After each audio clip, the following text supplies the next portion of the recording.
Yeah, well, Cor- they're saying there's going to be all these babies, right? yeah. From the pandemic. Yeah. Coronials. That's what it was. Oh, ha! 20 years from now, all these kids are going to be walking around known as the coronials. That's super cute. So, but I got thinking deeper about it, which I do on everything. And I was like, that might be true for some people, but I'm going to guess the majority are actually going to really find out that their marriage is not good, which is really sad. And I think it is turning out that way. You're either going to find that you're really close, and yet maybe some babies are coming from this, or domestic violence rates have gone up. Sexual abuse, I think, has gone up. Suicide has gone up.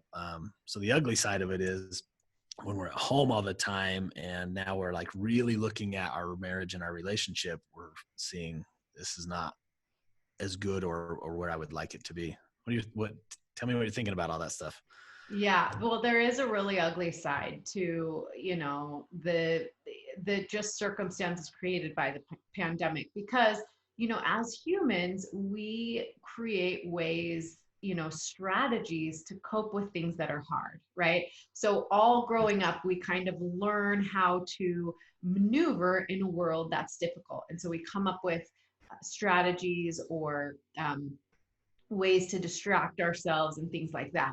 And what happens is when you have, sort of a worldwide crisis like this, we're all like stuck at home, a lot of those strategies are not going to work for people, right? So like escaping the situation, spending time at work or their hobbies, or getting together with other people, a lot of those strategies are going to be unavailable to people. And so they're either going to have to do what, for me, my mess became my message the day that I realized all of my strategies were no longer working. And so that was kind of my big origin story of how I became who I am and what I do today, right? So you're either going to have some moments like that where you've got people just growing out of the ashes, right? Their lives are falling apart. Everything that they've depended on, all of their strategies are no longer working. And so they have to become this bigger, better version of themselves, which is what I hope for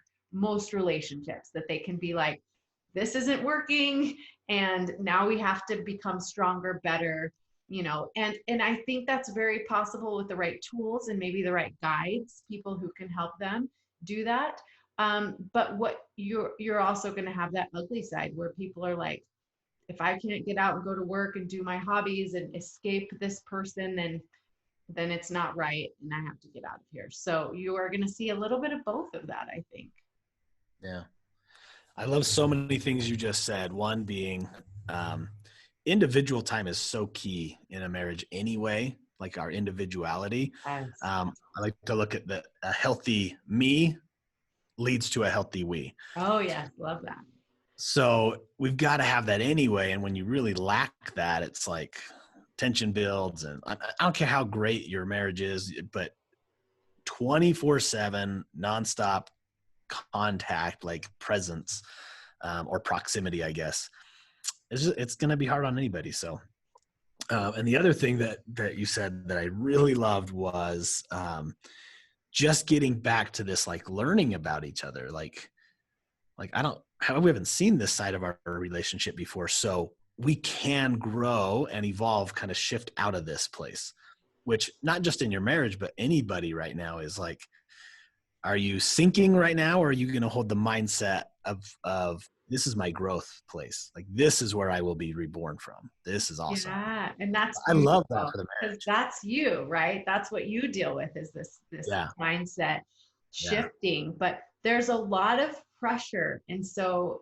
pressure creates diamonds. Like, that's how we become who we are. But there's a lot of uncertainty. There's a lot of anxiety. We don't know if the kids are going to go back to school. We don't know if travel is going to open up. There's so many things that we just don't know. And so you've got all of these people dealing with these inner and outer, kind of demons. And, that's one of the beautiful things about a marriage is, we're quarantined together. We have each other to lean on, to move through all of these emotions and different things with somebody. And so we're either going to learn to take advantage of that as our greatest resource for strength and growth, or we're going to realize that, you know, this Yeah. maybe isn't what we bargained for. Right. Right. It took 3 days. It took 3 days for us. I work a lot. I'm not home a crazy amount of time. And it took 3 days when I was home. I think I was 6 weeks home nonstop. And day 3, my wife was like, nope, nope. Like, we got to figure this out because you're messing up my flow. Right. Like, I'm usually at the gym by now. Like, this is what I do. Like, so this is awesome, but let's figure out a schedule. Let's figure out a routine to reevaluate this.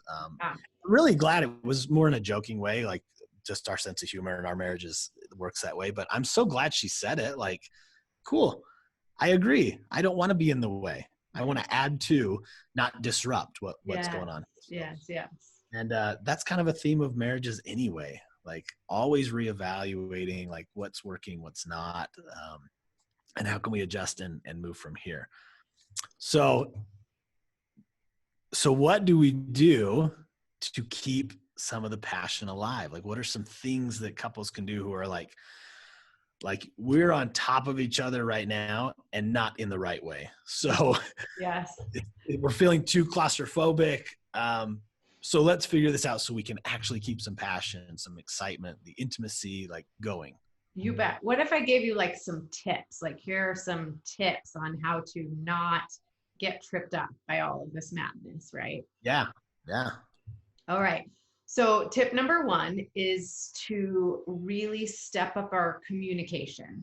So, I think it's going to be really important to remember the different ways to communicate in different areas, right? So, date night and daily connections, sorry, are 2 things that I suggest are really, really important. And when you're talking about date nights, we don't talk about kids, we don't talk about work, we don't talk about things that stress us out. And if you know, your area where you're living and things are closed and you're going to have to just do like kind of at home date nights or in the backyard or going for a walk or a drive or something like that, we still can set that up in a way that we're not discussing things that are stressful, that we are just taking that time to do something new together, to learn something new together, to be fun, flirty, there's that keyword, and just that's our time to tap into that fun, getting to know each other as if we had no other responsibilities time. And that's once a week, couple hours, you just step into, you know, the fun getting to know each other aspect. Then you've got your daily connections, which is about getting to know each other's inner world. What was your experience today? I know we were both locked in the house together and did everything together today, but what was your experience and how can I make that experience better for you? That's 10 to 15 minutes per day. It's not a huge time commitment, but it's just the commitment to get to know what's going on in your partner's inner world and how you can make that better, right? So there's that communication. And then there's going to be like your weekly kind of meeting where you go over schedules and kids and concerns and those types of things, keeping that meeting to kind of once a week, unless there is the need arises to talk about something else. But you can keep a running list of, here are the things that are going well this week, here are the things that are not going well this week, here are the different things that we need to touch upon in this meeting. And that's where you can bring up those types of concerns after you have processed your emotions around them. So this is not like, you show up and you're falling apart, totally emotional, yelling at your spouse and all of those things. It's like you've processed the emotions, you're coming to the table, here's some problems, here's some solutions, and here's how we can move forward together, united, those types of things. So having those really important communication times set up is going to be crucial in this time. Setting up a sanctuary to be able to relax and be together. So that's your bedroom. So I am constantly telling people to never underestimate the power of setting up their bedroom in a way that is a safe, non-stressful kind of sanctuary type environment where you can just enjoy each other.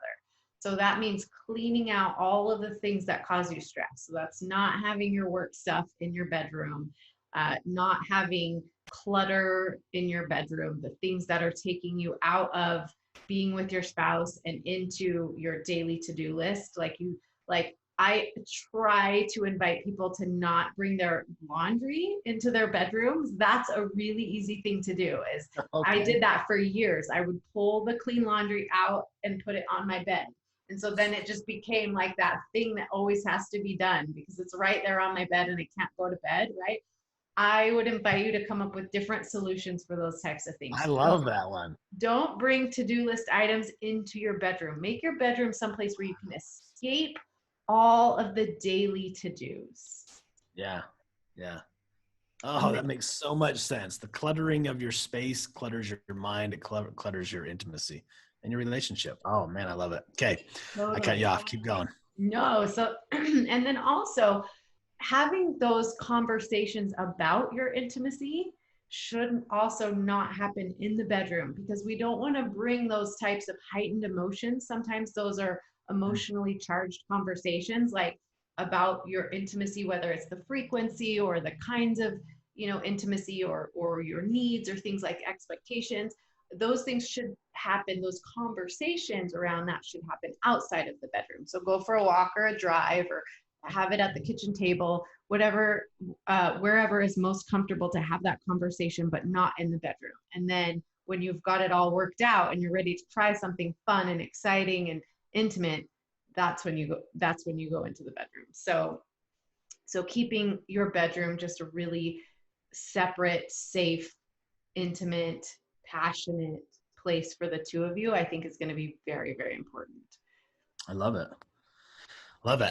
And what I hear in a common theme in some of those tips is really protecting times and areas. Yes, Like yes, date night. We're not overlapping date night. That is not the State of the Union meeting. A couple of yes. podcasts ago, I talked about the 6 hours to a better marriage. So a lot of these tips, right? So this is not where the complaints come out or this is not that. Date night is just the fun. It's exploring. It's being curious. It's all these things. And then the bedroom. I love that, and I neglect it so heavily.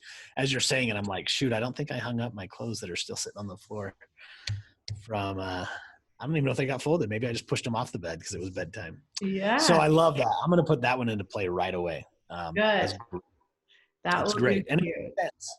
We don't want to bring toxicity into the places that are supposed to be the most rewarding and deepest level of connection. So it makes so much sense. We Yeah. don't think about this. That's why we need Monica. So Well, you have it's everybody awesome. coming home, right? Spending more time at home. The kids aren't going to school. It's summertime anyways, but you know, Yeah. spouses aren't going to work as much, and so the the what's the word I'm looking for? It seems like the temptation would be to bring things into the bedroom. And I would say keep Oh yeah. everything out of the bedroom that you possibly can. The bedroom is for intimacy and sleeping and Yeah. peace, right? And so try to find other areas of the house for those other things that are now being brought in that weren't there before. Um, and then this is a big emotional intimacy tip, but I call it's a principle called don't jump into the pool. And what's going to happen is when you have a lot of people at home sharing a space and a lot of stressful, emotionally charged situations going on, you're probably going to have more disagreements and more like people getting irritated or frustrated and taking it out on other people that are sharing close quarters. And so what I teach my students is to not jump in the pool. So just because somebody else is frustrated doesn't mean that I have to be frustrated. Or just because somebody's having a bad day, it doesn't make me a good wife or a good mom to also have a bad day. And that's a huge temptation for people. And so I tell the story about my husband who got really frustrated about I used the wrong credit card once when I went to the once. I've probably done it a million times, but he got really upset with me. He was having a really hard day. There was a lot of things going on in work and everything else, and so and I was having a great day. It was like whistling while I work, ho humming along, doing my thing, and he came out and started attacking me about using the wrong credit card, right? And so I had in that situation, I have two options, well, three options really. I could totally ignore him and he would just get more upset. Or option two, which is also not a good option, is I could take that on. He's upset, I'm upset, we're both upset about this thing.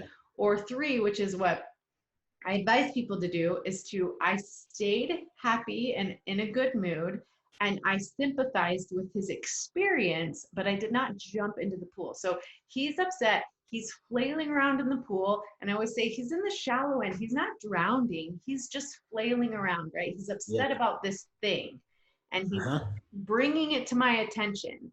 And so instead of jumping in the pool and both of us flailing around, I just stood on the side of the pool and I said, I am so sorry that I made that error. I know that that makes more work for you. Is there something I can do to lighten that burden for you now that that's, happened?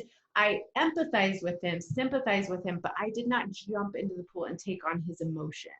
And so that's a real easy thing for couples to do. We do it with our kids too, right? But when our 2-year-old is throwing a tantrum on the floor, we don't like jump down on the ground and start tantruming with them. We're the mom. We handle it the way that it needs to be handled. And so I would invite you to do the same with your teenagers or with your spouse or whatever. You don't have to jump into the pool. You can just notice that they're upset and empathize with them, but you don't have to take on all of their emotions to be a good partner or a good mother, right? Yeah. The visual's perfect. Yeah. It makes so much sense. Eventually they'll get tired of flailing around and they'll just get out of the pool and everything will be fine, which is always what happens for us. Yeah. Yeah. Yeah. And you could not have had the appropriate response you did if you didn't first just listen and seek to understand a little bit. Because we can defend ourselves. Working with couples, I always say, like, you're attacking him or her, you're attacking one person and you're completely right. And they're defending themselves to the death and they're completely right. But together we're not getting anywhere. That's true. So we're listening and seeking to understand, and we're not, I love this, don't jump in the pool. It's brilliant. Yeah. So I came up with that because I want you to hear it in your head, like when this is happening, like your teenager comes in, is freaking out about something, or your spouse is stressed out about something that you wouldn't necessarily need to get stressed out about, right? So just hear that. Don't jump in the pool. Don't jump in the pool. Like, you can maintain. And my husband and I made a pact a long time ago that both of us couldn't lose it at the same time. So, I typically lose it around bedtime when my kids are still awake and it's like 11:30 at night. And I'm like, I need some alone time, right? I've been the mom all day long. I start to lose it. My husband totally keeps his cool, right? I'm in the pool flailing around and he's just calm and cool and handling the scenario. But, there's times when that's reversed as well. And he's losing his cool. And I'm like, it's cool. I got this. Flail around. When you get ready, jump out of the pool and join us, right? Yeah. Yeah. Those are tough moments, but saying it out loud, picturing it, seeing the reaction, it really helps to put some of that imagery behind it. So I love that. I was going to ask you, because on your Instagram, you are always reviewing literature. You're always going over just different programs and different things. What is, for couples, if they are at home, I encourage even couples I work with, like, read together, read something together. So without knowing, honestly, a whole lot about you, like at home and those things, although you're pretty open online, but I think you've got a pretty solid relationship, and none of that's by accident. I don't believe that at all. So you're always reading and studying and learning. What can we read? What are some of your favorite things to just read or dive into as a couple? Oh, that's so interesting. My husband and I actually do not read the same types of things at all. So Okay. I, of course, am obsessed with everything relationships and intimacy. And my husband does not get into any of that at all. He loves kind of more fiction, Mhm. fantasy, sports, anything to do with that. So I don't have any recommendations for reading together, um, Okay. unless your interests align, but I wouldn't Sure. recommend like forcing your spouse to like read something that they don't enjoy. However, Absolutely. I do try to show an interest in what my husband is reading, and he shows an interest in what I'm into as well. So that's like part of that daily connection time that I was talking Mhm. about before. So I'll be like, what have you been reading that you've really been liking? And he'll tell me about what he's reading, the storyline or plot line, because I'm never going to read these books that he's into. And Right. so he'll kind of tell me what he's getting out of it. And it gives me a great insight into his inner world, into what's piquing his interest, into what, he finds exciting, what he wants to learn more of. Mhm. So that's a great way. You don't have to share the same interests or the same, you know, definitely that's kind of his unwinding time. He loves to listen to a book and clean my house, which is fantastic. I love it. I try not to interrupt him. But Yep. then, later I'll ask him, I'll be like, what were you listening to today? And he'll tell me about his book, and I just take an interest in it. But I would never read that on my own for sure. Yeah. Yeah. Well, I like that because it's kind of like you can mark places in your mind for later. So if you see that author or that type of book, you're like, oh, maybe he would like this. Totally. Um, like responding to our love languages in that way. So again, learning more about each other. But okay, so just individually, what are some of your favorite like marriage-based books right now? Oh, well, I'm loving anything by Laura Brotherson. She's fantastic. Okay. Emily, I'm gonna say her name wrong, You Nagasaki. got it. I think you got it the first time. Come as you are. Yeah, I'm not sure how to say her last name, but I love anything by her. Yeah. David Schnarch is great. Um, I've had some new ones recommended to me that I haven't dived into quite yet. Oh, of course, I love Gottman. I love Dr. Sue Johnson. Those are just some staple kind of favorites. Yeah. Most of my reading is for education. I don't do a lot of like when I'm unwinding at night, I'm watching a show or, but Yeah. that doesn't happen very often. I, Yeah. I'm pretty consumed by what I do, but it's really, really, really fun and it like lights me up. So learning about relationships, it's Right. like a hobby and a business, if that makes Yeah. any sense. A lot of people ask me about like books to recommend. And so I Yeah. know you dive in a lot of that stuff. So I thought I'd ask you, but um, my go-to always with people is the five love languages. Like I think it's, Oh, of course. Yeah. to me, that's kind of the beginning of everything, to just learn and understand and know how you're communicating with each other in a different way. So five love languages is the one I absolutely love. I also really am liking right now learning about the Enneagram. It's giving me a Oh yeah. lot of insight into my husband and my children. So I have a lot of teenagers at my house, and they're kind of like Mhm. cuckoo for Cocoa Puffs sometimes. And Yeah. so kind of having them do the Enneagram so I can learn like what their core motivations and fears and those types of things has really been helpful as a mom to understand those things about. So I do know my kids love languages and now I'm learning their Enneagram type. So I think that's really helpful in marriages, but also in parenting because Totally. understanding their personality types, their motivations, and things like that, which all changes over time. Love language Yep. changes over time, personality types can change over time, but it really can give you some great insight into like, why are my people behaving this way? And you have an answer to that. Like honestly, I love that too. Like you see a pattern or even how one kid acts versus the next, or your spouse acts one day versus the next, and you're going, I'm not even hurt by that. Like I don't have to jump in the pool because I actually get it.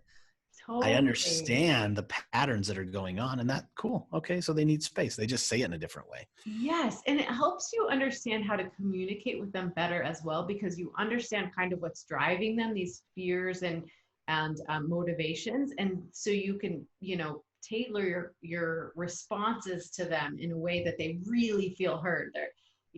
They're like, "Whoa, mom totally gets it." Like maybe I really don't, but I know how Yeah. to respond to them in a way that makes them feel like Mm. I totally get it. But teenagers Yeah. are just hard to get, but Yeah. That's so true. I made a note also to talk to you about the survey. You did the challenges of initiating sex. You did this. I don't even know how long ago this was. I always thought about it. Do you know what I'm talking about? I did do a resource that was 51 ways to initiate. Yep. So that, And in doing that, I think you asked a bunch of couples like, what is the challenge for you guys oh to initiate? yes, I did do that on Facebook a lot. Yes. So Can you yes, hear so me? I did take a lot of polls on survey on Facebook asking people, kind of what were their blocks to initiating. So I got a lot of people feel self-conscious, people are afraid of rejection, people don't quite know how that's going to be received, they don't know what to do, they're too tired, all kinds of answers ranging from totally like it's them to it's their spouse. Yeah. And so from it came the 51 ways to initiate sex. Yeah, just Um, trying to give people creative. It's just about being creative and jumping out of your comfort zone. I mean, intimacy is it's scary. I mean, you are really putting yourself out there to your partner in a very vulnerable way. And mm, so you have to take a little bit of a leap of faith and it's tricky and it's hard, but the payoffs are absolutely worth it. yeah. And even I'm just thinking as you were talking, like even the rejection, which is probably, I would think, a majority of people. Mhm. I don't know though. Um, Even that, it's like, okay, but that's not a dead end though. There Mm-mm. are other ways to meet this connecting need than sex. Like intimacy is Absolutely. so different. I remember it must have been in college or something, but the 13 different areas of intimacy. And it went from like interest of books and the aesthetics and sports and outdoors activity. Like we're intimate on all of these levels. So if your language is, or your desire to connect intimately is about physicality, well, there's another way to do it then. Like there's many ways to do it rather than through, actual intercourse or sex that way. But I love this resource as well. And especially at this time, but in general anyway, just to get the conversations going, because sometimes that's the biggest block anyway, is I don't know what to say or how to say it. Even 20 years married, like I don't know what to say. Maybe you'd find this interesting, just to put it out there for fun. But I remember a colleague I worked with years ago. He had a couple in his office, and they were talking about communication, and he said, how many hours do you think you guys have communicated, like had talking to each other in the last, I think they were married 25 years. And I think the wife had said 10 hours. He's like, 10 hours a week, 10, she said, no, 10 hours forever, 10 total hours in our 25 years married. We've had communicating like words. And he agreed. So I think he was a trucker. And so he'd be gone forever and he'd come back. They would have sex. They would leave. But this all comes back to sex, because she said privately, not with him in the room, he did this one thing our wedding night, the move, and I hated it. I hated it. It was the worst thing ever, but he thought it was the greatest thing, and I never told him, and he did it forever. He always does it. He still does it, and I've never known how to tell him no. And I think that actually shut down their communication. She didn't know So how to like funny. break his heart by saying your move is terrible. Like, don't ever do that again. But she didn't. And I think it kind of shut down communication forever. So my whole thing, coming back to this, getting conversations going about sex and connecting. And I think it's wonderful. That's so important. I don't even know where to start unpacking everything that you said, but communication is, do you know that only 7% of communication is actually words?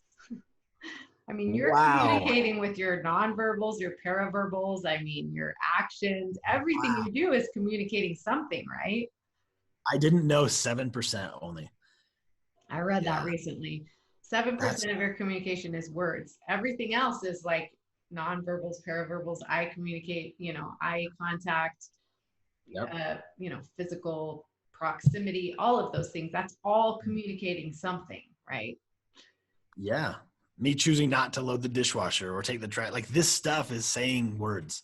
It's communicating something. Communicating something, right? That's crazy. Absolutely. 7%. Yeah.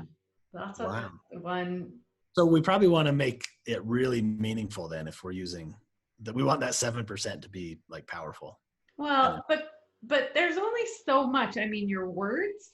I mean, people pay attention to your words so much, like your tone, mm, your body language, all speaks way louder than your actual words, if you yeah. really are thinking about it. So I could say the same set of words in like 5 different ways, and you're gonna get something totally different out of it each time. Yeah. So opposite of what I said then. We want to make all the other stuff that more intentional. That's right. So if you're conscious of the fact that everything you do in your relationship communicates something, then you're going to be more careful with what you're meaning to communicate. Yeah. But words are very, very important. I mean, you want to be able to exchange words in a way that exchanges Mhm. information, right? But if you're like screaming at somebody that you love them, right? It's super confusing. So make sure that your words are congruent with your actions, Yeah. and that you're communicating love in a way that your partner understands. So that's, I think, probably the key takeaway of communication is everything is communication. So Yeah. your emotional and physical intimacy is all communicating to your partner how you feel. Love it. If you had to give us some of either that you were given or that you'd like to give others the best marriage advice, what would it be? I love this question. So, so when you talk to newlyweds, this is my favorite advice to give at a bridal shower is when you are in an argument with your partner and you're ready to be done, take off all your clothes and say you're sorry. And when I say get naked or take off all your clothes, it means a couple of things. A, I'm ready for this to be over because it's really hard to be mad at somebody who's naked, right? But it's also on the converse, it's really hard to take off all your clothes in front of somebody that's angry with you. I mean, it's one thing to take off your clothes when you're ready to, jump in bed, but it's another thing to take off all your clothes. But it's really a symbolic of I don't want anything to come between us, even our clothes, like nothing. I want nothing to come in between us. So this argument, whatever it was about, or these feelings that are being created here, I'm taking it all off. I'm getting completely naked and vulnerable with you, inviting you to do the same with me, right? And so Mm. that is the best advice that I could give to any couple in any situation. I actually teach that conflict is good. So it ignites passion and creates this strong I, or strong, what did you say? Strong, two strong me's creates a strong we, right? So Yep. I think conflict is really, really important in a relationship. Yeah. Creates passion, and individuality, right? But when we're ready to connect, it's important to be able to get naked. So that's physically naked with our clothes, but also emotionally vulnerable and naked with all the parts of ourselves. So being able to share all of yourself with somebody else is the ultimate level of connection. So what would be the worst advice The you either worst receive or you can think of? Yeah, the worst advice is don't go to bed angry. Oh my gosh. Always. If you That's always guys the number. are, I hate that advice. I cringe all over the place. Like, when people say don't ever go to bed angry, I'm like, what? No, that's horrible advice. If you're upset with each other and it's bedtime, please Yeah. go to sleep and don't try to fight it out while you're tired. That's just not good for anyone. And all of us who have done that, gone to bed, we know the outcome to the next morning, which is what were we fighting about again? Or, Totally. oh, wow, I just needed one of us to get out of the pool. Like, Exactly. And to fighting resolve into it. the wee hours of the night when neither of you is thinking logically is like the It's absolute terrible. worst idea in the entire world. But it took me so long into my marriage to get that advice out of my head because I used to It's uncomfortable. panic. Yeah. Yeah, my husband would be, we'd get in a fight. He'd go to bed and sleep like a baby. I mean, he'd be snoring and I'd be like, ripping my hair out and freaking Yeah. out like this is the end, we're never going to make up, it's going to be horrible, every worst case scenario running through my head. And I mean, I lost so many nights sleep from Yep. this horrible advice that I just wish we could just flag it. Like, And it gets repeated all the time. I it's see it such all the time. it's such a staple marriage advice and it's I the know. worst advice ever. I got to tell you, I was kind of crossing my fingers like I hope she says that because I still hear it all the time, and it really is. I mean, you nailed it. It's so terrible. Um, I love your advice on the best advice though. I Yeah. love it. What else? What else do you want to add before you direct us to all the things you're up to and what you're doing? It sounds like there's a new program coming out, but yeah, just what else do you want to feed us with? Oh, you're so sweet. I think I would just say that it's a process. Like, go easy on yourself, go easy on your spouse. Like, nobody teaches, like, you're not taught, relationships are not taught in school. Like, there's so many negative messages about sex out there. Like, either what we learned growing up through Hollywood or pornography, there's just a lot, we're being barraged with a lot of really, really, really bad sexual messaging. And so it's hard to rewire and like untangle all of those thoughts and ideas that are present in our society about sex. But really, sex is beautiful, it's wonderful, it's of God, it's the creative power. I mean, it's the power to literally create life. And Right. everything good comes out of a strong, healthy, thriving sexual relationship. So it takes time to sort through all of that and figure out your own sexual identity and who you are as a couple and where you want to be. And so just make sure that you're trying, make sure that you're actively doing that. Make sure you're seeking out good sexual information and that you are constantly working on this aspect of yourself and your relationship. Mm. And go follow Monica at where are you at on I sure Instagram? That's appreciate where it. I'm at. Yeah. That's where I'm at. Is mostly on Instagram, and so I see all your stuff there, and I love it. I love Yeah. it. So where are we gonna find everything you're up to?